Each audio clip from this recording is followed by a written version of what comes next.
সবাই শুনতে পাচ্ছ তো? হ্যাঁ স্যার। চলো তো আমরা শুরু করছি। তো আজকের এই ক্লাসটি তোমাদের মূলত মক টেস্ট সলিউশন নামে পরিচিত। আমরা শুরুতেই মানে শুক্রবার ক্লাস হয়েছিল, তো তাতে আমরা ফিজিওলজি, যেহেতু শুক্রবার ফিজিওলজি রুটিনে ছিল, ফিজিওলজি থেকে আমরা ইউনিটস অফ হিউম্যান সিস্টেমটা শুরু করেছিলাম, তাই না? 8 তারিখ তোমাদের ক্লাস হয়েছিল। তো তাতে পুরোটা কমপ্লিট হয়নি, যতটা কমপ্লিট হয়েছিল তার উপর ডিপেন্ড করে আমরা মক টেস্ট সকালবেলা তোমাদেরকে দিয়েছিলাম। তোমরা প্রায় 100+, ঠিক আছে, 100+ মানে সাবমিট করেছি। তো সেক্ষেত্রে তোমাদেরকে আমি বলেছিলাম যে রেজাল্ট দেখাবো, তো তাতে তোমাদের কোনো আপত্তি নেই, তাই না? কারোর তো কোনো আপত্তি থাকার কথা নয়। তো সেক্ষেত্রে রেজাল্ট মনে হয় তিনজন 36-এ 36 পেয়েছে। তোমাদের টোটাল কোশ্চেন ছিল 18টা, ঠিক আছে? তো 18টা কোশ্চেনে তোমরা তিনজন এমন ক্যান্ডিডেট রয়েছে যারা 36-এ 36 পেয়েছে, তাই তো? আমি এর আগে রেজাল্ট গুলো দেখাতাম না, কিন্তু এবার না দেখালে তোমাদের মনে একটা কম্পিটিশন জাগবে না, তার যার যার কারণে একটু দেখাতে চাই। তো মূলত দেখবে তোমাদের রবিবার করে 3টে করে টেস্ট নেওয়া হবে, ঠিক আছে, বোটানি, জুলজি, ফিজিওলজি। কিন্তু যেহেতু আমাদের শুক্রবার শুরু হয়েছিল, সেই জন্য আমাদের শুধুমাত্র আজকের যে ক্লাসটা শুধুমাত্র ফিজিওলজি, মানে একটাই টেস্ট নেওয়া হয়েছে, তাই তো? তো এটা তোমরা সবাই জানো। তো দেখো, আমি প্রথমে তোমাদের মক টেস্টের যে রেজাল্টটা একটু দেখিয়ে দিই। টোটাল 36 নম্বরের পরীক্ষা হয়েছিল, তাতে তোমরা প্রায় 100 এর বেশি ক্যান্ডিডেট তোমরা হচ্ছে কি উত্তর দিয়েছিলে। তো সবচেয়ে যেটা হাইস্ট পেয়েছে আমি দেখাচ্ছি তাদের নাম, ঠিক আছে? এই যে রূপালী, যে তোমার হচ্ছে কি সে হাইস্ট পেয়েছে, ঠিক আছে? তিনজনের নাম তোমরা দেখতে পাচ্ছ এখানে। 36-এ 36 পেয়েছে। সেই সঙ্গে তাপস, যে রয়েছে, 36 পেয়েছে। আচ্ছা, তাপস দুবার তোমার হচ্ছে কি দিয়েছে যদিও, ঠিক আছে? তো বাকি রেজাল্ট ঠিকই আছে, কারণ তোমরা দেখতেই পাচ্ছ 34 রয়েছে, তারপরে 32ও রয়েছে, 30 রয়েছে, ঠিক আছে, 28ও রয়েছে। এরকম মোটামুটি তোমরা যারা সাবমিট করেছিলে প্রত্যেকের রেজাল্ট মোটামুটি দেওয়া রয়েছে। তো যারা একদম কম পেয়েছো, যেমন দেখো 10 নাম্বার বা 12 নাম্বার, 14 নাম্বার, তো তোমাদেরকে বলি, যে কোশ্চেন গুলো দেওয়া ছিল সেই কোশ্চেন গুলো কিন্তু বেসিক কোশ্চেন। তোমরা মানে মূলত ক্লাস ওরিয়েন্টেড, দু চারটার বাদে ম্যাক্সিমাম কোশ্চেনটাই আমরা যে ক্লাস নিয়েছিলাম সেই ক্লাসের উপর ডিপেন্ড করে কোশ্চেন গুলো দেওয়া ছিল, তাই না? তো সেই কোশ্চেন যদি ক্লাস তোমরা ভালো করে শুনে থাকবে, তাহলে মক টেস্টের রেজাল্ট তোমাদের ভালো হবে, ঠিক আছে? তোমরা চেষ্টা করবে একটু ভালো করে দেওয়ার জন্য, ঠিক আছে? যখন মক টেস্টটা দেবে তার আগে ক্লাসটা দেখবে, পড়াশোনা করবে, দিয়ে মক টেস্টটা দেবে, ঠিক আছে? এবং প্রতিবারেই এইভাবে তোমাদের প্রত্যেকের নাম্বার দেখানো হবে, ঠিক আছে? তাতে এটা দেখানোর উদ্দেশ্য একটাই, যাতে তোমাদের মধ্যে একটা কম্পিটিশন প্রথম থেকেই তৈরি হয়। কি বললাম বুঝতে পারলে? যাতে কম্পিটিশনটা সবার মনে জন্মায়, সেই জন্য আমরা প্রতিবারই রেজাল্ট দেখাবো। এতে কোনো কারোর আপত্তি নেই, তাই তো? না স্যার, না। কারোর সমস্যা থাকলে তোমরা বলতে পারো, ঠিক আছে? আপাতত হচ্ছে কি আজকে রেজাল্ট এটাই। আচ্ছা, এবার আমরা সলিউশনে যাওয়ার আগে, ঠিক আছে, সলিউশন করার আগে একটু তোমাদেরকে বলে দিই একটা ইনফরমেশন, স্যার একটা ঠিক আছে? কথা ছিল। হুম, বলো। স্যার বলছিলাম যে আপনি যে পিডিএফটা দিয়েছিলেন, তো হুম, ওখানে হুম, তো সম্পূর্ণটাই ছিল, কিন্তু হুম, হুম, ক্লাস তো আপনি মানে সবটা, মানে যে যতটা পিডিএফ এ ছিল সবটা তো করানো হয়নি। হুম, তো হুম, হুম। কিন্তু কোশ্চেন তো সবটার মধ্যে থেকেই এসছিল তো। না, মানে সবটা আসেনি বাবা, এরকম। আমি বলছি তো। আমি যখন কোশ্চেন প্র্যাকটিস করাবো বলে দেবো। বিশেষ করে মাইক্রোকন্ডিয়া থেকে দু চারটা কোশ্চেন দেওয়া ছিল। বাকি যে কোশ্চেন গুলো দেওয়া ছিল, যেগুলো পড়ানো হয়েছিল তার মধ্যে থেকে দেওয়া হয়েছে। আমি কোশ্চেন গুলো আলোচনা করবো, তখনই বলবে, ঠিক আছে? বলো। প্লাজমা মুভমেন্ট, কোষ পর্দা সম্পর্কেও যে অনেক কিছুই দেওয়া ছিল মানে কোশ্চেনে। হুম, বেসিক কোশ্চেন তো গুলোই দেওয়া এগুলো ছিল, তো। যেগুলো যেগুলো ক্লাস নেওয়ার সময় বলা ছিল, ঠিক আছে? তুমি ক্লাসের ভিডিও দেখেছো কিনা জানি না, ঠিক আছে? হ্যাঁ স্যার, ম্যাক্সিমামটা হচ্ছে দেখেছি। কি, হ্যাঁ, তো ম্যাক্সিমামটা হচ্ছে কি তোমার যেটা ক্লাসটা বলা হয়েছিল তার মধ্যে থেকে দেওয়া হয়েছে, এবং এটাই চলবে। মানে যেটা পড়ানো হবে তার মধ্য থেকেই কোশ্চেন গুলো দেওয়া হবে, ঠিক আছে? তোমরা চেষ্টা করবে ক্লাসগুলো মন দিয়ে শোনার, পিডিএফটা পড়ার, তারপরে তোমরা মক টেস্ট সাবমিট করবে। চলো, এবারে আমরা শুরু ঠিক করছি, দেখো। আছে। হুম, এবার আমরা চলে যাচ্ছি আমাদের একটা ইনফরমেশনে, একটু সময় নেবো তোমাদেরকে। তো তোমরা কালকে এই তোমার নোটিশটা তোমরা বিভিন্ন গ্রুপে দেখেছো, আর বিশেষ করে আমি আমাদের যে টেলিগ্রাম গ্রুপ রয়েছে, মানে অফিসিয়াল যে টেলিগ্রাম গ্রুপ, সেই অফিসিয়াল টেলিগ্রাম গ্রুপে আমি এটা শেয়ার করেছিলাম যে West Bengal school service commission আবার জেগে উঠেছে, কুম্ভকর্ণের ঘুমে আচ্ছন্ন ছিল, জেগে উঠেছে। তো সেক্ষেত্রে এই জেগে ওঠাটা শুরু হয়েছে দেখো হেডমাস্টার রিক্রুটমেন্টের মাধ্যমে। তোমরা জানো এর আগেও আমরা বহুবার এই বিষয় নিয়ে চর্চা করেছিলাম যে তোমাদের যে West Bengal school service commission প্রথমে হেডমাস্টার রিক্রুটমেন্ট দিয়ে শুরু হবে, এর ঠিক পরে আসবে 11-12 রিক্রুটমেন্ট, মানে তোমার নোটিফিকেশন। তারপর আসবে মানে একই সঙ্গে 11-12 এবং 9-10 এটা একসঙ্গেই বেরোবে। এটা কমপ্লিট হয়ে যাওয়ার পরে তারপর আপার প্রাইমারি এটা আসবে। ঠিক আছে, এই সিকোয়েন্সে তোমার রিক্রুটমেন্ট প্রসেসটা দেবে আর কি। তো আমরা আশা রাখছি এই হেডমাস্টার রিক্রুটমেন্টের নোটিফিকেশন আসার পরে পরেই 11-12 এবং 9-10 এর নোটিফিকেশন আসুক। ঠিক আছে, কারণ না হলে তোমরা বুঝতে পারছো সামনে ভোট রয়েছে, এটা টালমাটাল অবস্থা। ঠিক আছে, তো সেক্ষেত্রে আশা করি নোটিফিকেশন চলে আসবে। পরীক্ষা বা তোমার হচ্ছে রিক্রুটমেন্ট কমপ্লিট হোক না হোক, নোটিফিকেশন আশা করি বা গেজেট আশা করি চলে আসবে। ঠিক আছে, এটা সবাই আমরা আশাবাদী, আসুক, এটাও আমিও চাই বা তোমরাও সবাই চাও।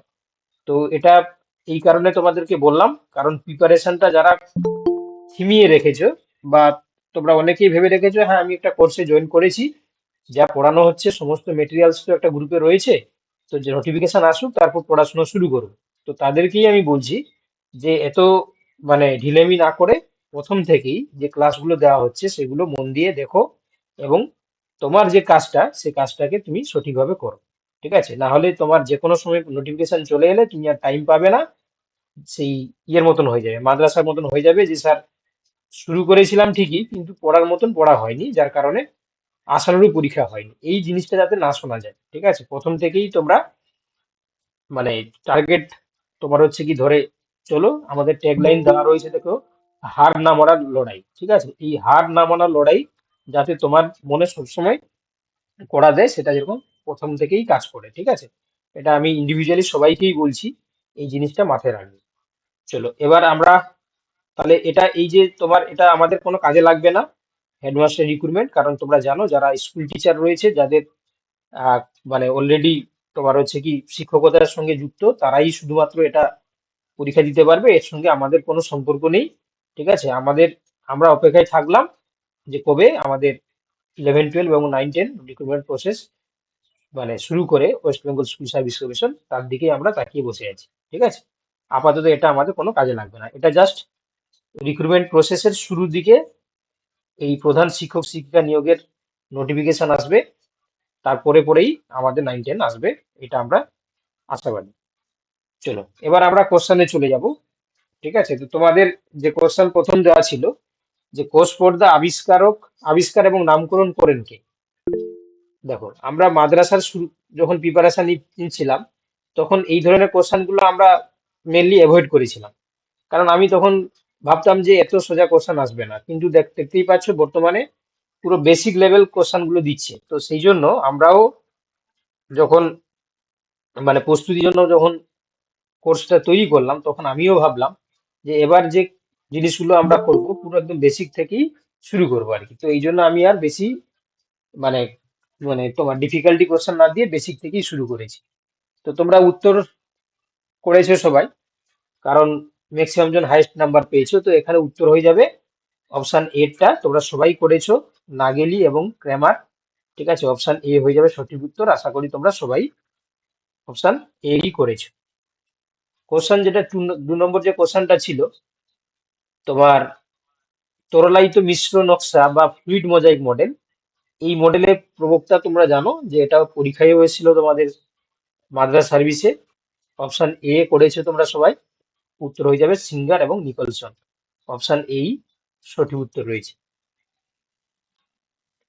এবার কোশ্চেন 3 যেটা ছিল প্লাজমা ঝিল্লিতে কার্বোহাইড্রেট বা শর্করা নিম্নলিখিত কি রূপে থাকে।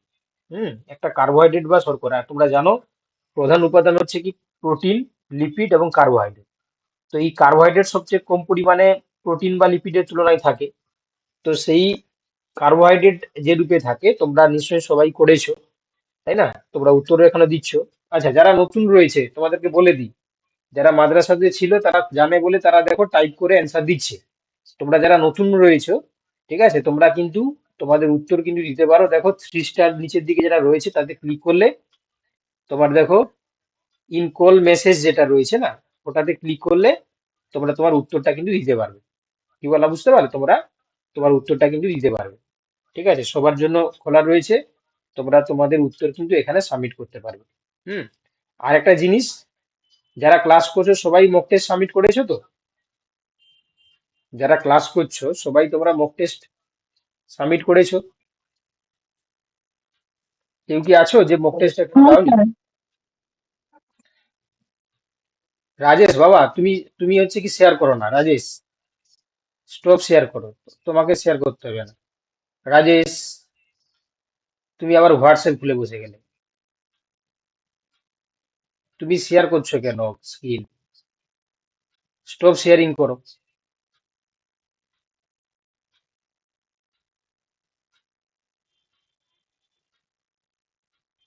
রাজেশ বাবা, তুমি কথা শুনছো না কেন?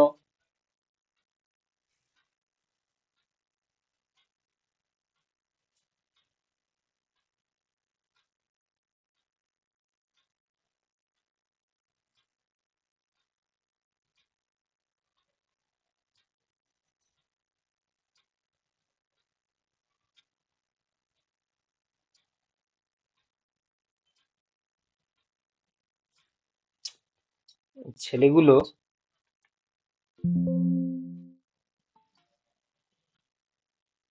আচ্ছা রাজেশ, তুমি বাবা এরকম করলে কেন? স্যার মনে হচ্ছে নতুন রয়েছে মনে হয়। রাজেশ, তুমি শুনতে পাচ্ছ তো? তুমি আবার জয়েন বুঝতে করবে পারছিলাম কিন্তু। না। না না, বুঝতে পারছিলে না তুমি কেন শেয়ার করতে যাবো বাবা? তুমি জিজ্ঞাসা করবে আমাকে, তুমি তো ক্লাস শুনছিলে, হঠাৎ করে তোমার শেয়ার করার ইচ্ছা হলো কেন? এটা তো বাচ্চারা করে, তুমি নিশ্চয়ই বাচ্চা নও।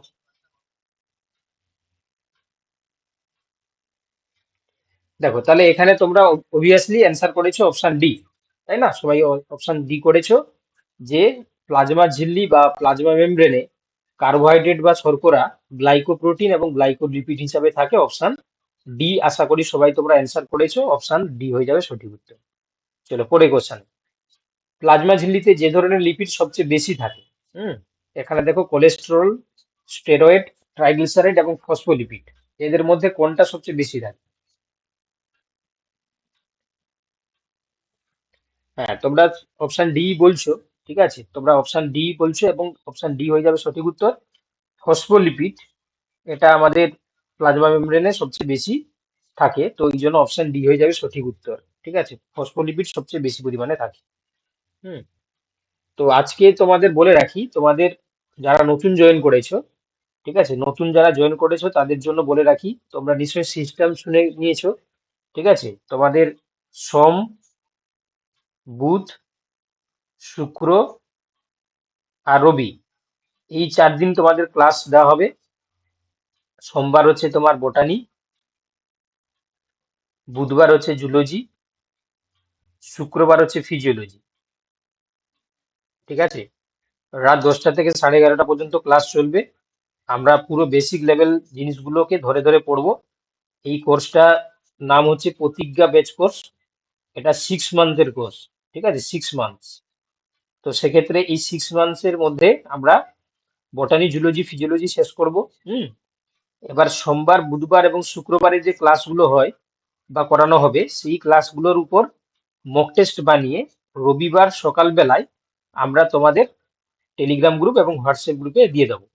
তোমরা যে যা টাইম মতন করে সাবমিট করবে। রবিবার দিন রাত 10টা থেকে আমরা ওই কোশ্চেনগুলো নিয়ে অ্যানালাইসিস নিয়ে তোমাদের ক্লাস নেব। তার আগে প্রত্যেকে মক টেস্টের যে রেজাল্ট সেটাকে আমরা দেখাবো, কে কত নাম্বার স্কোর করলো। এটা উদ্দেশ্য একটাই, কাউকে ছোট করিয়ে দেখানো নয়, তোমাদের মধ্যে কম্পিটিশন বা কম্পিটিটিভ মনোভাবটা তুলে ধরা। কেন না, তুমি যে নাম্বারটা পাচ্ছ, তোমার র্যাঙ্কটা কত হচ্ছে তুমি নিজেই দেখতে পাবে। আজকে র্যাঙ্কটা আমি দিইনি, পরের দিন থেকে র্যাঙ্ক দিয়ে দেবো। ঠিক আছে, কত নম্বর তোমার র্যাঙ্কে তোমার নাম রয়েছে। ধরো আজকে যেন 100 জন মক টেস্ট দিয়েছে, ঠিক আছে, তার মধ্যে তোমার স্থান ধরো 10 নম্বর বা 30 নম্বর, তখন তুমি তোমার পজিশনটা বুঝতে পেরে যাবে, তাতে তোমার প্রিপারেশনটা কতটা বাড়াতে হবে, তাতে তুমি নিশ্চয়ই ওয়াকিবহাল হয়ে যাবে। ঠিক আছে, তো এটাই হচ্ছে উদ্দেশ্য, যাতে তুমি তোমার পজিশনটা বুঝতে পারো। বুঝতে পারলে? এইভাবে আমাদের এই প্রতিজ্ঞা ব্যাচ কোর্স চলবে। হ্যাঁ, আর একটা জিনিস, প্রত্যেকটা ক্লাস হওয়ার আগে ওই চ্যাপ্টারের পিডিএফ নোটস আমরা গ্রুপে দিয়ে দেবো। ঠিক আছে, তোমরা কি করবে, ওই পিডিএফ নোটসটা আগে থেকে একটু দেখে রাখবে। যদি কারো রেফারেন্স বুক থাকে তাহলে তারাও কি করবে না, ওই রেফারেন্স বই থেকে একটু পড়ে রাখবে। ঠিক আছে, এবং সঙ্গে প্রত্যেকটা লাইভ ক্লাস কিন্তু মন দিয়ে তোমাদেরকে শুনতে হবে, খাতা রাখতে হবে, খাতাতে নোট করতে হবে। ঠিক আছে, এটা আমি আগের ক্লাসেও বলে দিলাম, আজকেও বললাম, কারণ আজকে আবার অনেকে নতুন জয়েন করেছে। তো সেক্ষেত্রে তোমরা এইভাবেই ক্লাসগুলো করো। স্যার, হুম। বলছিলাম যে এখানে কি রেকর্ডিং দেয়া হয় না? প্রত্যেকটা ক্লাসের রেকর্ড দেওয়া হয়। তুমি যে টেলিগ্রাম গ্রুপে জয়েন করেছো, দেখো ওখানে দেখো শুক্রবার ক্লাসের হচ্ছে রেকর্ডেড ভিডিও পেয়ে যাবে তুমি। আচ্ছা, ঠিক আছে স্যার। ঠিক আছে। স্যার হ্যাঁ, হ্যাঁ। আজকে মক টেস্টে স্যার হাইস্ট কত পেয়েছে? আজকে মক টেস্টে হাইস্ট 36 পেয়েছে। হুম, দেখিয়ে দিচ্ছি আবার আমি, যে তিনজন পেয়েছে, তিনজন না অ্যাকচুয়ালি দুজন পেয়েছে, কারণ দুজন হচ্ছে মানে একাই। দেখো তাপস দুবার সাবমিট করে দিয়েছো তুমি, তাপস। দেখো এই যে তোমার রূপালী পেয়েছে 36-36, আর তাপস পেয়েছে 36-36। সেকেন্ড হয়েছে তোমার, এই যে তোমার হচ্ছে শ্রদ্ধা নাকি, এই যে এটা কি মন্ডল, সে পেয়েছে 34, এবং মনোরঞ্জন সম্ভবত, ঠিক আছে, বর্মন, সে পেয়েছে হচ্ছে কি 34। ঠিক আছে, তো এরা হচ্ছে কি তোমার এই নাম্বারগুলো পেয়েছে। বাকিদের নাম্বার আর আমি দেখালাম না। এর পরের দিন আর একটা কলাম করে দেবো এখানে, ওই কলামে তোমার 1 2 3 4 করে থাকবে, প্রত্যেকের তার পজিশন দেখতে পাবে। কি বলা, বুঝতে পারলে? প্রত্যেকে কত নম্বর র্যাঙ্ক করলো সেই র্যাঙ্কটাও পাবে। আর আরেকটা জিনিস, তোমাদের নিশ্চয়ই এই মেল আইডিতে দেখবে একটা মেসেজ চলে গেছে। ঠিক আছে, সেখানেও তোমরা দেখতে পাচ্ছ যে কার র্যাঙ্ক কতটা গেছে, তোমাদের কাছে মেল গেছে। না স্যার, যায়নি স্যার, যায়নি। ভালো করে চেক করো, হ্যাঁ মেল স্যার, আমি পাঠিয়ে মেইল দিচ্ছি। এসেছে কিন্তু র্যাঙ্ক দেখতে পাচ্ছি না। কারো কাছে যায়নি? আমার কাছে এসছে একটা আমার মেল, কাছে এসেছে স্যার, কিন্তু যায়নি র্যাঙ্ক স্যার, দেখা যায়নি যাচ্ছে না। আমার হ্যাঁ, স্কোরটা। হ্যাঁ, প্রত্যেকের স্কোরটা আমি ইচ্ছা করেই প্রত্যেকের মানে বাকিদের স্কোর দিইনি। আমি পরের বার থেকে প্রত্যেকের স্কোরটা দিয়ে দেবো। ঠিক আছে, কার কত স্কোর হলো। স্কোর দেখা যাচ্ছে স্যার, কিন্তু র্যাঙ্ক দেখা যাচ্ছে না, র্যাঙ্ক। আচ্ছা ঠিক আছে, আমি পাঠিয়ে দেবো পরের বার থেকে, আমি বাই ডিফল্ট করে দেবো, যাতে সবাই দেখতে পায়। ঠিক আছে, প্রত্যেকের র্যাঙ্ক দেখতে পাবে। ঠিক আছে, চলো তাহলে এই সিস্টেমটা ধরেই কিন্তু চলবে, প্রত্যেকটা রবিবার এইভাবেই চলবে। ওকে। আর যারা আছে কি অনেকটা কম নাম্বার পাচ্ছ, তাদের নাম বলছি না আমি, বাট তোমরা হচ্ছে কি চেষ্টা করো আরো বেটার করার জন্য। কারণ যারা 22 পেয়েছো মানে তুমি 11টা ঠিক করেছো আউট অফ 18, তো সেক্ষেত্রে তুমি কিন্তু আরো মানে বেশি পারতে আর কি, কোশ্চেন গুলো এমন কোনো টাফ ছিল না। চলো এবারে পরে কোশ্চেনে যাই আমরা। প্লাজমা ঝিল্লি হলো অভেদ্য পর্দা, ভেদ্য পর্দা, অর্ধভেদ্য পর্দা, বা প্রভেদক ভেদ্য পর্দা, নাকি ওপরের কোনোটি নয়। হ্যাঁ একদম, অপশন সি হয়ে যাবে সঠিক উত্তর। অপশন সি হয়ে যাবে সঠিক উত্তর। আর লাইভ ক্লাসটা সবাই করবে, ঠিক আছে, সবাইকে আমি বলছি লাইভ ক্লাসটা সবাই করবে। অনেকে হয়তো গ্রামের দিকে বাড়ি বলে নেটওয়ার্কের প্রবলেমের জন্য করতে পারে না, তো খুব অসুবিধা না থাকলে প্রত্যেকে চেষ্টা করবে লাইভ ক্লাসটাকে অ্যাটেন্ড করার জন্য। কারণ এই কারণে বলছি, কারণ রেকর্ডেড ভিডিও হয়তো তোমার গ্রুপে থাকবে, তাদের সবসময় দেখা হয় না। লাইভ ক্লাসটা অ্যাটেন্ড থাকলে তোমাদের প্রত্যেক দিন চর্চায়, তুমি পড়াশোনার চর্চায় কিন্তু থাকলে। কি বলা, বুঝতে পারলে? তো এই জন্য বলছি তোমাদেরকে, বারবার করে আমি প্রথম থেকেই বলে আসছি যে তোমরা কিন্তু লাইভ ক্লাসটা অ্যাটেন্ড করবে, তাতে তোমাদেরই লাভ হবে। ঠিক আছে, লাইভ ক্লাস না করলে কিন্তু সমস্যা। চলো পরে কোশ্চেনে। টোনোপ্লাস্ট এক ধরনের, হ্যাঁ বলো। আহ, অর্ধবেদ্য মানে তো সেমি অর্ধবেদ্য মানে হচ্ছে কি, এই যে বলে দিচ্ছি, অর্ধবেদ্য মানে, অভেদ্য মানে হচ্ছে কি নট পারমিয়েবল, ভেদ্য মানে হচ্ছে পারমিয়েবল, অর্ধবেদ্য মানে সেমি পারমিয়েবল। ঠিক আছে, আমি লিখে দিচ্ছি এখানে, সেমি পারমিয়েবল। স্যার, এটা কি সিলেক্টিভলি পারমিয়েবল বলে? অর্ধভেদ্য মানে হচ্ছে কি সেমি পারমিয়েবল, আর প্রভেদক ভেদ্য মানে হচ্ছে কি selectively permeable. Selectively permeable, selected molecules গুলো যেতে পারে। আচ্ছা, টোনোপ্লাস্ট এক ধরনের প্রভেদক ভেদ্য পর্দা যা ঘিরে রাখে মাইটোকন্ড্রিয়াকে, নিউক্লিয়াসকে, এন্ডোপ্লাজমিক রেমিকাকে, ভ্যাকুওলকে।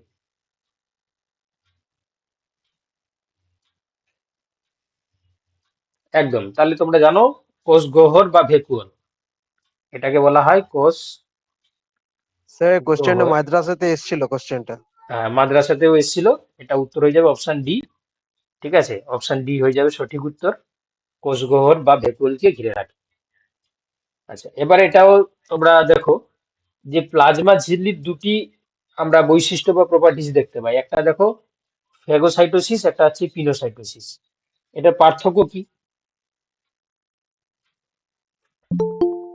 এই ফ্যাগোসাইটোসিস আর পিনোসাইটোসিস এর মধ্যে পার্থক্য কি? তাহলে উত্তর হয়ে যাবে অপশন এ হয়ে যাবে সঠিক উত্তর। যেই তো এটা দেখো, ব্যাপারে বলেছিলাম আপনাকে একটা স্লাইড হ্যাঁ বানিয়ে দিতে, ফ্যাগোসাইটোসিস দেখো তাহলে পিনোসাইটোসিস। ফেগোসাইটোসিস দেখো, কঠিন বস্তু যখন কোষের ভিতরে যায় তখন তাকে আমরা ফেগোসাইটোসিস বলি, আর তরল বস্তু যখন কোষের ভিতরে প্রবেশ করে তখন তাকে বলা হচ্ছে পিনোসাইটোসিস। অনেক সময় কি হয়, তাহলে একটা সেলের যে মেমব্রেন রয়েছে, সেল মেমব্রেন, ঠিক আছে, এই মেমব্রেন যখন হচ্ছে কোনো সলিড কোনো মেটেরিয়াল, সলিড যদি কোনো মেটেরিয়াল এনগালভ হয় সেলের মধ্যে প্রবেশ করে, তাহলে সেই প্রসেসটাকে আমরা বলছি কি, এই প্রসেসটা বলছি ফেগোসাইটোসিস। আর যদি কোনো লিকুইড বা তরল পদার্থ এটা যদি সেলের মেমব্রেনকে ভেদ করে যদি কোষের মধ্যে প্রবেশ করে, তখন সেই বৈশিষ্ট্যটাকে আমরা বলি কি, পিনোসাইটোসিস। ঠিক আছে, তাহলে ফেগোসাইটোসিস মানে কঠিন পদার্থ প্রবিষ্টকরণ, আর পিনোসাইটোসিস মানে তরল পদার্থ বা লিকুইড সাবস্টেন্স যখন সেলের মধ্যে এন্টার করে তখন তাকে আমরা বলি পিনোসাইটোসিস। অপশন এ হয়ে যাবে এখানে সঠিক উত্তর। চলো পরে কোশ্চেন, পর্দাবিহীন কোষীয় অঙ্গাণু কোনটি?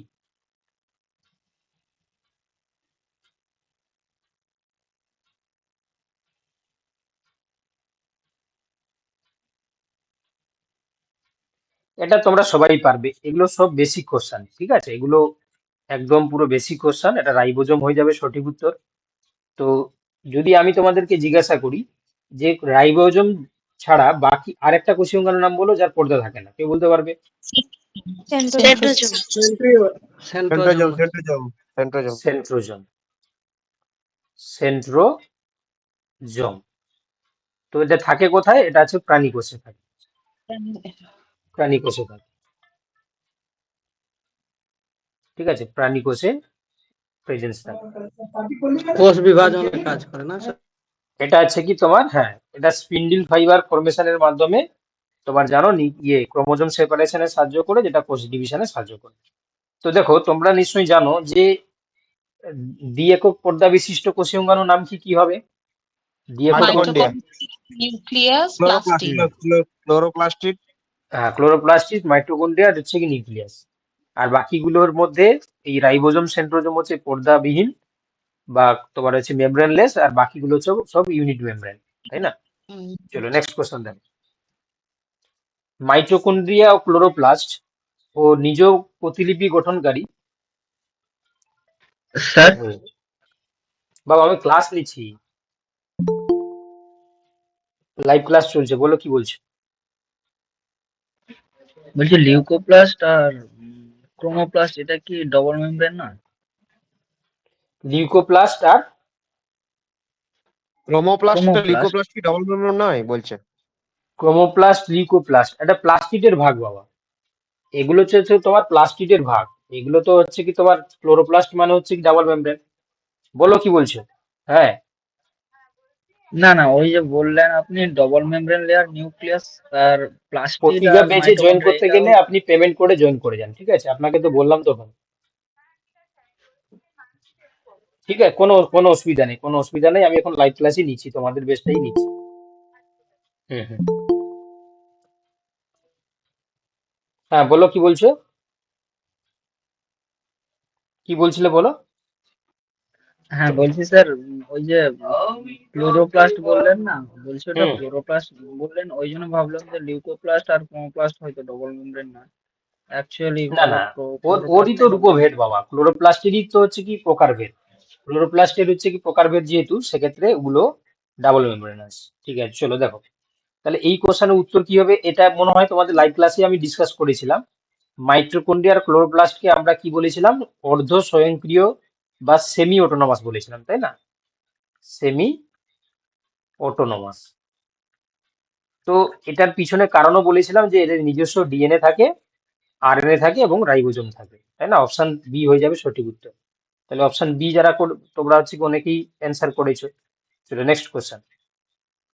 আচ্ছা, এটা খুব গুরুত্বপূর্ণ প্রশ্ন, যে কোষ পর্দার তরলতা বা ফ্লুইডিটি নিয়ন্ত্রণ করে বা নিয়ন্ত্রণ হয় কার উপর ভিত্তি করে? কার উপর ভিত্তি করে? হ্যাঁ, তোমরা অবভিয়াসলি অপশন সি সবাই করেছো, তাই না? সবাই তোমরা সি করেছো। তো ফ্লুইডিটি ডিপেন্ড করছে কার উপরে? তোমাদেরকে বলা হয়েছিল যে যে টেল থাকে না, সেই টেলের মধ্যে একটা হচ্ছে তোমার একটু স্ট্রেট থাকে যেটা স্যাচুরেটেড ফ্যাটি অ্যাসিড নিয়ে গঠিত হয়, আর যেটা বেন্ড থাকে সেটা হচ্ছে আনস্যাচুরেটেড ফ্যাটি অ্যাসিড নিয়ে গঠিত হয়। তো সেক্ষেত্রে দেখো কোষ পর্দার সম্পৃক্ত অসম্পৃক্ত ফ্যাটি অ্যাসিডের অনুপাত, তাই না? তাহলে তোমরা বলো দেখি, যে যদি আনস্যাচুরেটেড ফ্যাটি অ্যাসিড পরিমাণটা বেশি থাকে কার তুলনায়?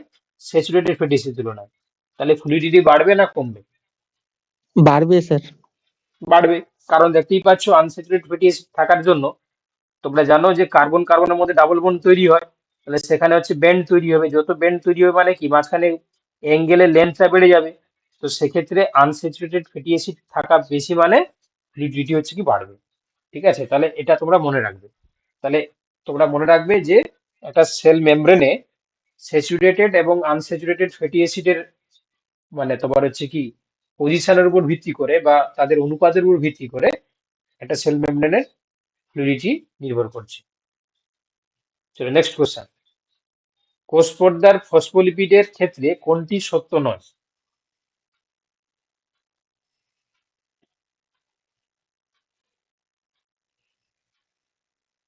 দেখো, তো তোমাদের প্রথমে বলেছে যে তারা লিপিড বাইলেয়ার তৈরি করে, একদম ঠিক এইভাবে লিপিড বাইলেয়ার তৈরি করে, তাই না? প্লাজমা মেমব্রেন এইভাবে লিপিড বাইলেয়ার তৈরি করে। অপশন এটা তাহলে ঠিক রয়েছে। অপশন বি বলছে তাদের হাইড্রোফোবিক ট্রেল থাকে। তো তোমাদের এই ছবিটা দেখানো হয়েছিল যে এই উপরেটাকে বলা হয় হেড, নিচেরটাকে বলা হয় টেল, বা উপরটাকে আমরা বলি পোলার আর টেলটাকে আমরা বলি নন পোলার। তো এই পোলার হওয়ার জন্য হেড হাইড্রোফিলিক হয়, আর টেলটা হচ্ছে কি তোমার নন পোলার হওয়ার জন্য এটা কি হয়, হাইড্রোফোবিক নেচার হয়, তাই না? তাহলে হাইড্রোফিলিক মানে জলাকর্ষী, হাইড্রোফোবিক মানে জল বিকর্ষী। তো এখানে বলেছে যে টেলটা হচ্ছে কি হাইড্রোফোবিক। দেখো টেলটা হাইড্রোফোবিক, তাহলে এটাও ঠিক আছে। আচ্ছা, তারপর বলেছে তাদের মস্তক বা হেড যেটা বলছে কি দেখো হাইড্রোফিলিক, এটাও ঠিক আছে। আচ্ছা, ফ্লিপ ফ্লপ কি, দেখো কোষ পর্দার একদিক থেকে অন্যদিকে যেতে পারে নাকি তার পজিশনটা চেঞ্জ করে? ফ্লিপ ফ্লপ মানে লিপিড অণুগুলো চলাচল হয়, লিপিড অণুগুলোর স্থান পরিবর্তন হয়। হ্যাঁ, তো সেক্ষেত্রে এরা বলছে তারা হচ্ছে কি কোষ পর্দার একদিক থেকে অন্যদিকে যেতে পারে। তাহলে লিপিড গুলো এখানে ফসফোলিপিড বলে দিয়েছে। তো সেক্ষেত্রে দেখো তাহলে আমরা অপশন ডি এরটা হচ্ছে কি তোমার রং করে আসবো। ঠিক আছে, চলো নেক্সট কোশ্চেন। কোষ পর্দার স্তরগুলি পরস্পর সংযুক্ত থাকে, মানে দুটো যে কোষ পর্দা লিপিড বাইলেয়ার যে আমরা বলি, তারা তো পরপর হচ্ছে এজ এ ইউনিট মেমব্রেন হিসাবে কাজ করে, এজ এ ইউনিট মেমব্রেন হিসাবে কাজ করে, তাই না? Lipid bilayer but unit membrane হিসাবে কাজ করে। তো তার জন্য এই দুটো মেমব্রেনের মাঝখানে এমন কি বন্ড রয়েছে বা এমন কি ফোর্স কাজ করে যারা দুটো একসঙ্গে কম্বাইনলি থাকে? সমযোজী বন্ধন নাকি হাইড্রোজেন বন্ধন, আয়নিক বন্ধন নাকি হাইড্রোফোবিক বন্ধন? তাহলে উত্তর হয়ে যাবে কি অপশন ডি একটা, তাই তো? হাইড্রোফোবিক ইন্টারাকশন, তাই না? হাইড্রোফোবিক বন্ধনের দ্বারা দুটো লিপিড বাইলেয়ার পরস্পর সংযুক্ত হয়ে ইউনিট মেমব্রেন হিসেবে কাজ করে। এবার বলছে ফ্যাটের বিটা জারণের জন্য, এই কোশ্চেনটা তোমাদেরকে বলা হয়েছিল না কিছু কোশ্চেন এক্সট্রা রয়েছে, ঠিক আছে, এগুলো পড়ানো হয়ে যাবে আস্তে আস্তে করে। আমরা মাইটোকন্ড্রিয়া পর্যন্ত পৌঁছেছিলাম না, ঠিক আছে, তার আগেই আমাদের ক্লাস কমপ্লিট হয়ে গেছিল।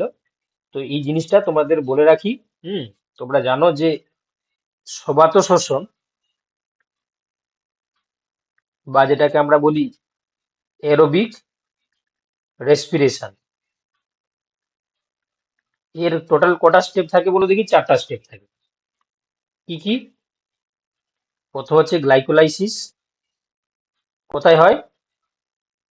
2 নম্বর হচ্ছে কি পাইরুভিক অ্যাসিডের ডিকার্বক্সিলেশন। গ্লাইকোলাইসিস কোথায় হয় কি বলতে পারছো না যে?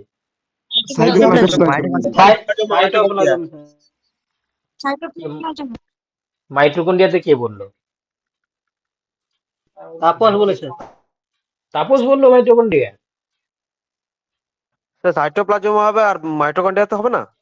মাইটোকন্ড্রিয়াতে না। গ্লাইকোলাইসিস হয়? মাইটোকন্ড্রিয়াতে ক্রেবস তোমাকে সাইকেল হবে তো।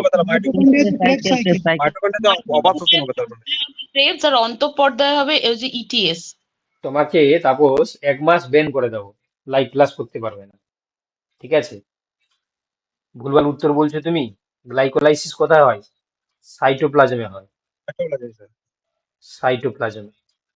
পাইরুভিক অ্যাসিডের ডিকার্বক্সিলেশন কোথায় হয়? এটা আছে তোমার পেরি মাইটোকন্ড্রিয়াল স্পেসে, কন্ড্রিয়াল স্পেস। ক্রেবস সাইকেল কোথায় হয়?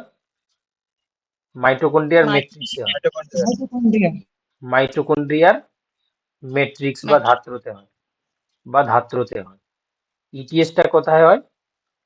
Inner membrane of mitochondria, mitochondria.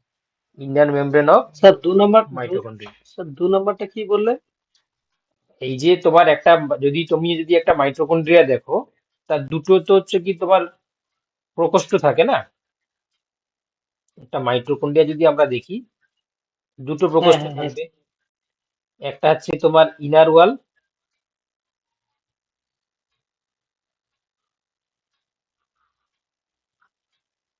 এই যে দেখো, এই যে এটা যে আউটার মেমব্রেন, ইনার মেমব্রেন, তাহলে দুটো প্রকোষ্ঠ আমরা দেখতে পাচ্ছি কি কি দেখো।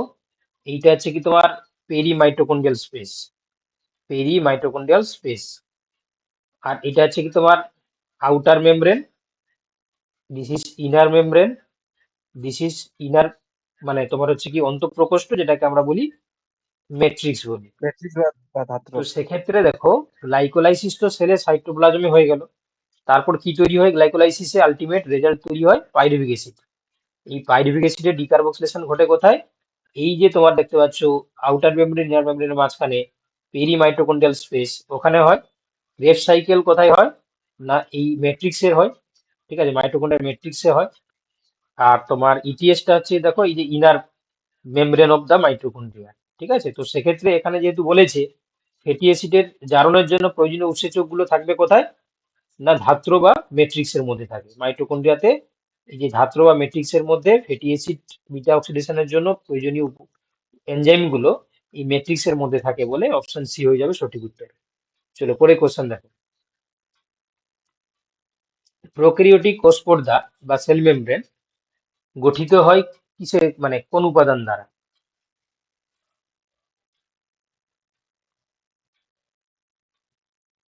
দেখো প্রোক্যারিওটিকের ক্ষেত্রে আমরা কি দেখতে পাই? তাদের যে সেল মেমব্রেন, সেটা শর্করা এবং গ্লাইকোলিপিড এই দুটো অনুপাত দিয়ে তোমার গঠিত হয়, ঠিক আছে। শর্করা থাকবে এবং গ্লাইকোলিপিড থাকবে, দিয়ে কি তৈরি হবে? না এদের সেল মেমব্রেন গুলো তৈরি হবে, তাই না? চলো পরে কোশ্চেন দেখো।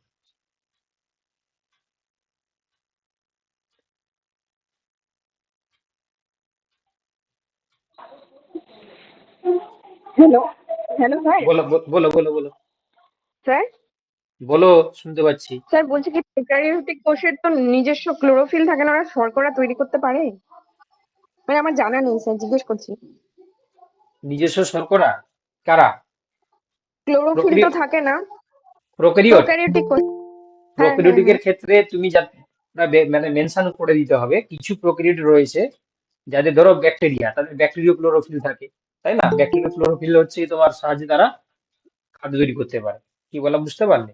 ক্লোরোপ্লাস্ট থাকে না হয়তো, কিন্তু ব্যাপারটা হচ্ছে কি ওদের primitive structure of the chlorophyll, যেমন ব্যাকটেরিয়া ক্লোরোফিল, তাই না? এই যে তোমার রোডো ক্লোরো তোমার রোডোবেস, মানে কি বলবো, রোডোস স্পাইরালাম, বা যারা আছে তোমার, হ্যাঁ, তো কিছু কিছু তোমার ব্যাকটেরিয়া রয়েছে যারা হচ্ছে কি তোমার ব্যাকটেরিয়া ক্লোরোফিল তাদের শরীরে থাকে, এই কারণে তারা সানলাইটকে অ্যাবজর্ব করে সেখান থেকে তারা খাদ্য তৈরি করতে পারে।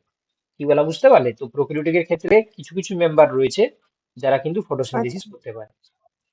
চলো দেখো এটা এবার তো দেখো কম্পোনেন্ট চাইছে, তো প্রোডাকশন চায় না।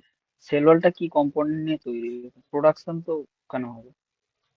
কোনটা গো, এইটা? হ্যাঁ এইটা সেল ওয়ালের কম্পোনেন্ট চাইছে, কি দ্বারা গঠিত?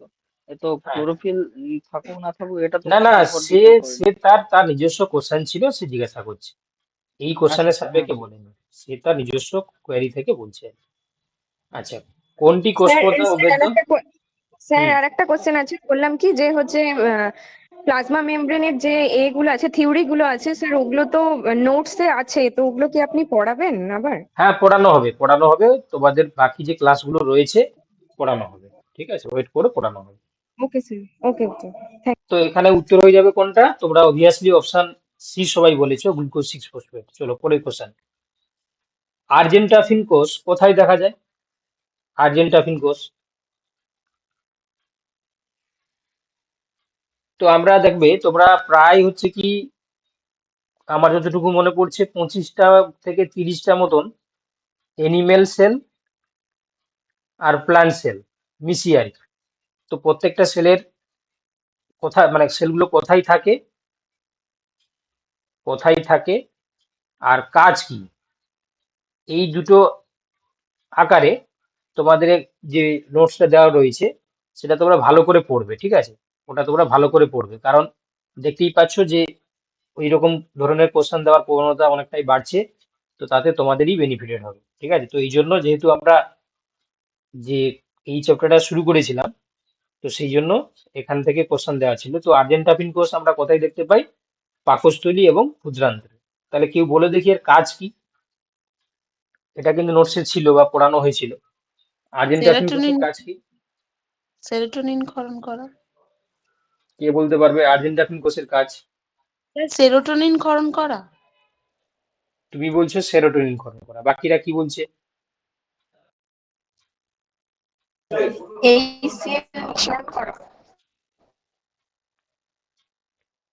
HCl গ্রহণ করা? তোমরা তাহলে ঠিকঠাক করে পড়াশোনা করছো না। না না, পাকস্থলী সেরোটোনিনের আর সঙ্গে ক্ষুদ্রান্ত্র সেরাটোনিন খরিত হয়, একটা অক্সিডেশন অক্সিটোসিন।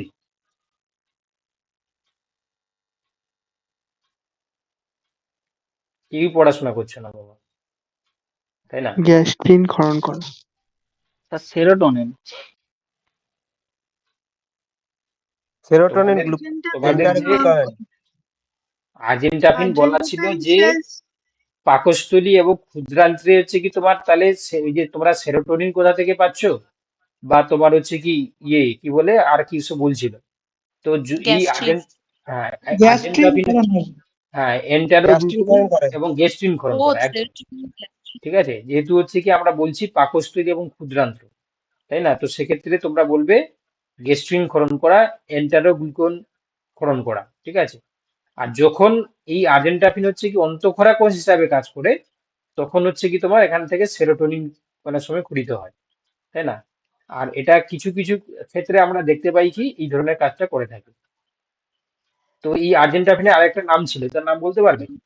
আর্জেন্টাফিন যখন কোষের আপনি আরেকটা নাম ছিল রূপশক্ত, রূপশক্ত, রূপশক্ত। রোপাসক্ত, হ্যাঁ। এন্টেরোক্রোমাফিন। হ্যাঁ, এটাও বলতে পারো। আচ্ছা, অ্যালবুমিনাস কোষ কোথায় দেখতে পাওয়া যায়? এটা খুবই গুরুত্বপূর্ণ একটা সেল। অ্যালবুমিনাস সেল কোথায় দেখতে পাওয়া যায়? পার্নো জিমনোস্পার্ম। হ্যাঁ, ফার্নার জিমনোস্পার্মের, এটা কোশ্চেনটা ঠিকঠাক করে বানানো হয়নি। ফার্নার জিমনোস্পার্মের পাতায় আর কি, ঠিক আছে? ফার্ন আর জিমনোস্পার্মের পাতায়। অপশন এ হয়ে যাবে সঠিক উত্তর, ঠিক আছে? প্রত্যেকটা সেলের হচ্ছে কি পজিশন গুলো দেখবে, প্লাস কাজগুলো দেখবে, আমি বারবার বলছি। চলো পরের কোশ্চেন কি ছিল? পারণ কোষ কোথায় থাকে? পারণ কোষ কোথায় থাকে?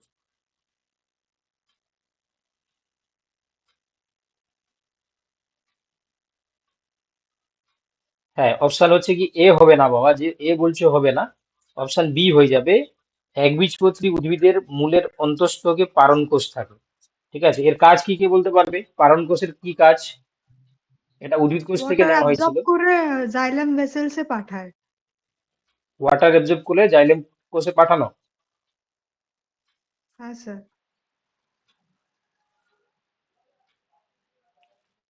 হ্যাঁ, জল কর্টেক্সের ভিতর দিয়ে জাইলেম বাহিকায় প্রবেশ করানো আর্জেন্টাভি মানে পারণ কোষের কাজ, তাই না? এটা মেনলি থাকে কোথায়? একবীজপত্রী উদ্ভিদের মূলের অন্তঃস্থকে থাকে, তাই না? তো সেক্ষেত্রে এর কাজ কি না, জল কর্টেক্সের ভিতরে দিয়ে জাইলেম বাহিকা প্রবেশ করানোই হচ্ছে তোমার পারণ কোষের কাজ। যারা তোমরা হচ্ছে কি পড়োনি, প্রত্যেকটা কোষগুলোর অবস্থান এবং কাজ ভালো করে একটু পড়ে নেবে, ঠিক আছে? এই জন্য প্রথম ক্লাসটা একটু কম দেওয়া হয়েছিল এই সেলগুলোর অবস্থান এবং কাজ নিয়ে। ঠিক আছে, তোমাদের টোটাল 18টা কোশ্চেন ছিল। যেহেতু ফ্রাইডে ক্লাস শুরু হয়েছিল বলে, স্যার কিন্তু আমি একটু বলে স্যার নিই, তারপর আচ্ছা বলছি আমি। তো যেহেতু তোমাদের ফ্রাইডে ক্লাস শুরু হয়েছিল, কিন্তু এই সপ্তাহ থেকে সোম বুধ শুক্র 3 দিন ক্লাস হবে। তো বোটানি, জুলজি এবং ফিজিওলজি আলাদা আলাদা করে 3টে মক টেস্ট দেওয়া হবে, দিয়ে রবিবার দিন 3টে মক টেস্টের কোশ্চেন আলোচনা করা হবে। ঠিক আছে, তো কোশ্চেনের নাম্বারটা অনেকটা বাড়বে। ওকে, চলো, কে কি বলছিলে বলো। স্যার আমি বলছিলাম বলছিলাম যে আম, এটা আমি অ্যান্সার করেছিলাম বি, তো মক হুম, টেস্টের ওখানে এ দেখাচ্ছিল, মানে বিটা ভুল দেখাচ্ছিল। সেম স্যার, সেই কথাটাই হ্যাঁ বলছিলাম। স্যার এটাই বলছি। হ্যাঁ স্যার। হ্যাঁ এটা হ্যাঁ স্যার, অ্যান্সারটা সেম স্যার এ স্যার। দেখাচ্ছিল স্যার, ও এ আচ্ছা, তাহলে দেখাচ্ছিল বাই স্যার। বাই ডিফল্ট এটা আছে কি তোমার অ্যান্সারটা যখন আমরা সেট করি কোনো কারণে সেটা এ তে হয়ে গেছে। ঠিক আছে, ও এই জন্য তোমাদের নাম্বার কমে গেছে নাকি? হ্যাঁ স্যার, 2 হ্যাঁ স্যার। নাম্বার। ও এই জন্য কমে গেছে, তাহলে যারা ভুল করেছিল তারা হাইস্ট পেয়ে গেছে তাহলে। যাই হোক, ঠিক আছে, তাহলে হচ্ছে কি নেক্সট টাইম থেকে আমি দেখে নেবো। ঠিক আছে, তাহলে এটা কোনো কারণে হচ্ছে কি তোমার বাই ডিফল্ট হচ্ছে কি এ তে অ্যান্সার হয়ে গেছিল, কিন্তু উত্তর হয়ে যাবে অপশন বি এর।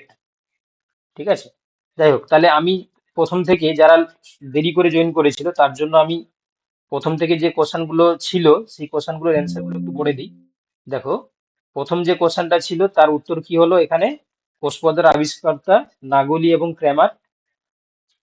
ফ্লুইড মোজাইক মডেল, এটা সিঙ্গার নিকলসন। আচ্ছা, প্লাজমা ঝিল্লিতে কার্বোহাইড্রেট বা শর্করা যে থাকে সেটা আছে দেখো গ্লাইকোপ্রোটিন এবং গ্লাইকোলিপিড। সেই সঙ্গে প্লাজমা ঝিল্লিতে যে ধরনের লিপিড থাকে সবচেয়ে বেশি তার নাম কি? ফসফোলিপিড। প্লাজমা ঝিল্লি হলো বা প্লাজমা পর্দা হলো সেমি পারমিয়েবল বা সিলেক্টিভলি পারমিয়েবল। আচ্ছা, টোনোপ্লাস্ট, এটা মেনলি আমরা ভ্যাকুওলের যে আবরণী তাকে বলা হয় টোনোপ্লাস্ট। আচ্ছা, ফেগোসাইটোসিস স্পিনোসাইটোসিসের মধ্যে পার্থক্য কি বলা হয়েছে? না, ফেগোসাইটোসিসের মাধ্যমে কোষের মধ্যে কঠিন বস্তু প্রবেশ করে, সেই পদ্ধতিকে আমরা ফেগোসাইটোসিস বলি। আর যখন তরল বস্তু প্রবেশ করে তখন তাকে আমরা পিনোসাইটোসিস বলি। সেই সঙ্গে দেখো পর্দাহীন কোষীয়ঙ্গের নাম রাইবোজোম। আচ্ছা, মাইটোকন্ড্রিয়া, ক্লোরোপ্লাস্ট, আর নিজ প্রতিলিপি গঠনকারী এবং স্বয়ংক্রিয়, তার কারণ বলা হয়েছে যে এদের নিজস্ব ডিএনএ, আরএনএ এবং রাইবোজোম থাকে। ফ্লুইডিটি নিয়ন্ত্রণ করে কোনো কোষ পর্দার সম্পৃক্ত এবং অসম্পৃক্ত ফ্যাটি অ্যাসিডের অনুপাতের উপর ভিত্তি করে। সেই সঙ্গে বলা হলো যে এখানে লিপিডের ক্ষেত্রে, ফসফোলিপিডের ক্ষেত্রে, কোষ পর্দার ক্ষেত্রে লিপিড বাইলেয়ার তৈরি করে, তাদের হাইড্রোফোবিক টেল থাকে, হাইড্রোফিলিক মস্তক থাকে। সেই সঙ্গে আমরা এখানে দেখলাম যে কোষ পর্দার দুটি স্তর পরস্পর হাইড্রোফোবিক বন্ধনের দ্বারা সংযুক্ত থাকে। ফ্যাটের বিটাচারণের জন্য প্রয়োজনীয় উৎসেচকগুলো মাইটোকন্ড্রিয়া ধাত্রতে প্রেজেন্স থাকে।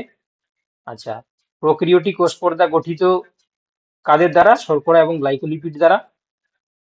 কোষ পর্দা ভেদ করতে পারে না গ্লুকোজ 6 ফসফেট। আর্জেন্টাফিন কোষ দেখা যায় পাকস্থলী এবং ক্ষুদ্রান্ত্র। সেই সঙ্গে অ্যালবুমিনাস কোষ দেখা যাবে ফার্ন এবং জিমনোস্পার্মের পাতায়। পারণ কোষ দেখা যায় একবীজপত্রী উদ্ভিদের মূলের অন্তঃস্থকে। ঠিক আছে, এই 18টা কোশ্চেন প্রথম দিন যে পড়ানো হয়েছিল সেখান থেকে দেওয়া রয়েছিল, তার উত্তরগুলো আমরা দেখলাম। আমাদের ক্লাস এইভাবেই চলবে। ঠিক আছে, তো যেহেতু তোমাদের আজ মানে শুধুমাত্র শুক্রবার ক্লাস হয়েছিল বলে ফিজিওলজির পোর্শন গুলো থেকে আমরা এই 18টা কোশ্চেন রেখেছিলাম। ঠিক আছে, এবং আজকেই আমি তোমাদেরকে পাঠিয়ে দেওয়া হবে বোটানি থেকে কারণ সোমবার মানে কালকে তোমাদের বোটানি ক্লাস রয়েছে। ঠিক আছে, বোটানির হচ্ছে কি তোমার প্রথম দেখবে যে চ্যাপ্টারটা রয়েছে তার নাম কি জেনারেল বোটানি। তো এই জেনারেল বোটানির পিডিএফ নোটটা আমি আজকেই পাঠিয়ে দিচ্ছি তোমাদের গ্রুপে। ঠিক আছে, তোমরা পিডিএফ নোটটা পড়লে প্লাস সিলেবাস দেখে আনুষঙ্গিক যদি কারো রেফারেন্স বই থাকে তোমরা পড়তে পারো। বাকি আমরা কালকে রাত 10টা থেকে লাইভ ক্লাস যেমন ভাবে হয় তেমন ভাবে চলবে, দিয়ে আমরা আবার রবিবার এর ওই ক্লাসের হচ্ছে মক টেস্ট দেবো। শুধু বোটানির নয়, জুলজি ফিজিওলজি স্যার এইভাবেই চলবে। হুম স্যার বলছি 10 নম্বর প্রশ্নটা কোষ পর্দার তরলতা নিয়ন্ত্রিত হয় কোষ হুম পর্দার সম্পৃক্ত ও অসম্পৃক্ত ফ্যাটি অ্যাসিডের অনুপাত। স্যার এটা হুম একটু বুঝিয়ে দিন আরেকবার, অসুবিধা হচ্ছে। এই দেখো তোমার হচ্ছে কি, দেখো আমরা যদি দেখি, এই যে দেখো তরলতা বা ফ্লুইডিটি যদি হচ্ছে কি স্যাচুরেটেড ফ্যাটি অ্যাসিড থাকে শুধুমাত্র, এখানেও স্যাচুরেটেড ফ্যাটি অ্যাসিড এদিকেও স্যাচুরেটেড ফ্যাটি অ্যাসিড, তাহলে কি হতো, তাহলে কম্প্যাক্ট হয়ে যেত। কারণ এই স্যাচুরেটেড ফ্যাটি অ্যাসিড গুলো এরকম সোজা হয় কেন, না সেখানে কার্বন কার্বন সিঙ্গেল বন্ড থাকে। আর যদি আনস্যাচুরেটেড থাকে তাহলে কি হবে না, এরকম করে একটা সোজা হলে একটা ব্যান্ড হয়ে যাবে। কেন ব্যান্ড হবে না, আনস্যাচুরেটেড ফ্যাটি অ্যাসিড থাকলে কার্বন কার্বনের সেখানে ডাবল বন্ড চলে আসবে। ডাবল বন্ড চলে আসা মানে মাঝখানে একটা গ্যাপ চলে আসবে। গ্যাপ চলে এলে তাহলে এদিকে সোজা আর এদিকে হচ্ছে যেটা বাঁকা, তাহলে মাঝখানে একটা কি থাকবে, ফাঁকা জায়গা তৈরি হবে। তো সেক্ষেত্রে এই যে ফ্লুইডিটি, যখন আনস্যাচুরেটেড ফ্যাটি অ্যাসিড পরিমাণটা বাড়বে তখন হচ্ছে কি ফ্লুইডিটিটাও বাড়বে। কি বলা বুঝতে পারলে, সম্পৃক্ত মানে হচ্ছে কি স্যাচুরেটেড ফ্যাটি অ্যাসিড, অসম্পৃক্ত ফ্যাটি অ্যাসিড মানে হচ্ছে unsaturated fatty acid. Unsaturated fatty অ্যাসিডের পরিমাণ বাড়লে কোষ পর্দার ফ্লুইডিটিও বাড়বে। বুঝতে পারলে, আনস্যাচুরেটেড ফ্যাটি আচ্ছা অ্যাসিডের স্যার, পরিমাণ কমলে কোষ পর্দার ফ্লুইডিটিও কমবে। ঠিক আছে, কমবে। হ্যাঁ। তো আজকে মোটামুটি এতটাই তোমাদের থাকলো। ঠিক আছে, তোমরা আজকে ক্লাসের পরে তোমরা হচ্ছে কি আজকে যে বোটানির স্যার পিডিএফটা দেওয়া হবে সেটা দেখে নেবে। আমরা কালকে আবার রাত 10টা থেকে ক্লাস শুরু করবো। হ্যাঁ, কি কি বলছে বলো। স্যার বলছি ওই কোয়েশ্চেনটা একবার একটু কোষ পর্দার যে ভেদ্য আর অভেদ্য যেটা, হুম হুম হ্যাঁ ওই কোয়েশ্চেনটা তাহলে কোনগুলো তাহলে ভেদ্য হবে, মানে আয়ন কি ভেদ্য হবে যেহেতু কি? হচ্ছে কি, যেহেতু হচ্ছে কি তোমার লিপিডের যে বাইলেয়ার, তাহলে বাইরের দিকে হচ্ছে তোমার হাইড্রো কি থাকবে, বাইরের থেকে হাইড্রোফিলিক, হ্যাঁ হাইড্রো, হাইড্রোফিলিক থাকবে, ভিতরে তাহলে হাইড্রোফোবিক থাকবে। তাহলে হাইড্রোফিলিক মলিকুলস গুলো যেতে পারবে না। কারা যেতে পারে, যারা হাইড্রোফোবিক মলিকুল হবে, তাই না, হাইড্রোফোবিক মলিকুল গুলো যেতে পারবে। কিন্তু হাইড্রোফিলিক গুলোই আচ্ছা প্রথমে এলেই তারা ডিসচার্জ হয়ে যাবে। কারণ হাইড্রোফিলিক কি করবে, রিপালস করবে, তাই না। তো সেক্ষেত্রে হাইড্রোফোবিক মলিকুলস যারা যেতে পারবে, কিন্তু হাইড্রোফিলিক হলে তারা যেতে পারবে না। আচ্ছা, এই ব্যাপারটা নিয়ে আমরা যখন ক্লাস নেবো না আমি বলে দেবো, বুঝতে পারলে, কোন মলিকুলস গুলো যেতে পারবে কোনগুলো ঠিক আছে পারবে না। স্যার, ঠিক আছে হ্যাঁ, স্যার, ঠিক এটা আছে। হচ্ছে কি আমরা থিওরি যখন পড়াবো তখন আমি বলে দেবো। ঠিক আছে, নেক্সট ক্লাসে তো আমাদের জুলজিতে ফিজিওলজিতে এই জিনিসটাই নিয়েই চর্চা হবে, পড়ানো হবে। তো সেক্ষেত্রে বলে দেবো যে কোন মলিকুলস গুলো যেতে পারে কোনগুলো পারে না, কেন পারে না। ঠিক আছে, আপাতত মনে রাখো, যেহেতু সেল মেমব্রেনের বাইরের দিকগুলো হচ্ছে তোমার হাইড্রোফিলিক নেচার, তো হাইড্রোফিলিক মলিকুল যেতে পারে না। কেন, হাইড্রোফিলিক এলে হাইড্রোফিলিক রিপালস হয়ে যায়। চলো তাহলে আজকে মোটামুটি এতটা থাক। ঠিক আছে, কালকে আবার 10টার সময় আমরা আপনি নেবেন স্যার লাইভ ক্লাসে আসবো। হুম, বলো। বলছিলাম যে জুওলজি ক্লাসটাকে আপনি নেবেন না নতুন স্যার নেবেন, আপনি বলেছিলেন। জুলজি ক্লাসটা মঙ্গলবার স্যার নিতে পারবেন না। ঠিক আছে, পরের মঙ্গলবার থেকে নেবে। আমি প্রথম ক্লাসটা আমি নেব। স্যার লাস্টের কোশ্চেনটার অ্যান্সার কি হয়েছে স্যার? লাস্টের কোশ্চেনের যেটা ছিল সেটা হচ্ছে কি, তোমার কি কোশ্চেন ছিল বলো তো। ওই স্যার পারণ কোষ সেটটা। ও, পারণ কারণ কোষটা। হ্যাঁ, পারণ কোষটা তোমাদের উত্তর হয়ে যাবে এই যে একবীজপত্রী উদ্ভিদের মূলের অন্তঃস্থ।